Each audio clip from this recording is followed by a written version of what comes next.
ಮಲ್ಪೆ ಬಂದರಿನಿಂದ ಮೀನುಗಾರಿಕೆಗೆ ತೆರಳಿದ್ದ ಸುವರ್ಣ ತ್ರಿಭುಜ ಬೋಟ್ ಮತ್ತು ಅದರಲ್ಲಿದ್ದ 7 ಮಂದಿ ಮೀನುಗಾರರನ್ನು ಸುರಕ್ಷಿತವಾಗಿ ಮರಳಿ ಕರೆತರಲು ಉನ್ನತ ಮಟ್ಟದ ತನಿಖೆ ಕೈಗೊಳ್ಳುವಂತೆ ಅಖಿಲ ಭಾರತ ಮೀನುಗಾರರ ಪ್ರಧಾನ ಭೇಟಿ ಮಾಡಿ ಮನವಿಯನ್ನು ಸಲ್ಲಿಸಿದೆ.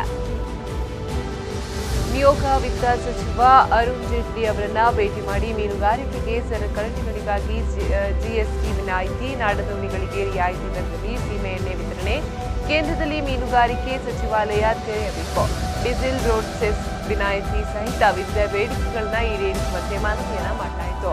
ಇನ್ನು ಸಂಬಂಧಪಟ್ಟ ಇಲಾಖೆಯೊಂದಿಗೆ ಚರ್ಚಿಸಿ ಕ್ರಮ ಕೈಗೊಳ್ಳಲಾಗುತ್ತದೆ ಎಂದು ಜೇಟ್ಲಿ ಭರವಸೆಯನ್ನ ನೀಡಿದರು. ನಿಯೋಗದಲ್ಲಿ ಸಂಸದರಾದ ನಳಿನ್ ಕುಮಾರ್ ಕಟೀಲು, ಶೋಭಾ ಕರಂದ್ಲಾಜೆ, ಶಾಸಕ ರಘುಪತಿ ಭಟ್, ಮೀನುಗಾರರ ವೇದಿಕೆಯ ಅಧ್ಯಕ್ಷ ವೆಲ್ಜಿಭಾಯಿ ಕೆ ಮಸಾನಿ, ಪ್ರಧಾನ ಕಾರ್ಯದರ್ಶಿ ಯಶ್ಪಾಲ್ ಎ ಸುವರ್ಣ, ಮಲ್ಪೆ ಮೀನುಗಾರರ ಸಂಘದ ಅಧ್ಯಕ್ಷ ಸತೀಶ್ ಕುಂದರ್ ಮೊದಲಾದವರು ಹಾಜರಿದ್ದರು.